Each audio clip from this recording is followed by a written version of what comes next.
Welcome to the Slop Temple. We pray this video helps. Hello everyone.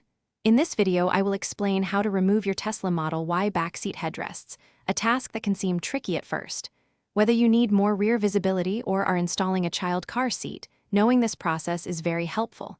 You will need a small, flat tool, like a nail file or a thin pick, to complete this task. This method works for all three rear headrests, making your vehicle more versatile. Let's get started with the first crucial step.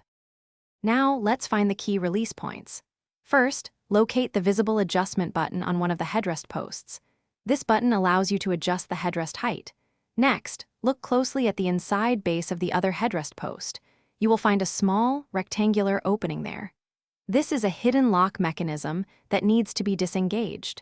Ensure the headrest is in its fully raised position before proceeding, as this provides the best access to the release points.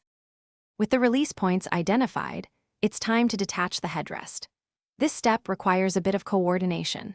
Simultaneously press the adjustment button and insert your small, flat tool into the rectangular opening.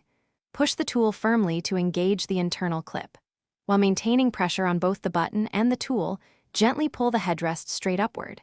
It should slide out smoothly from its guides once both locking mechanisms are properly disengaged. Take your time to avoid any damage. Once you've completed your task, reinstalling the headrests is straightforward and essential for safety.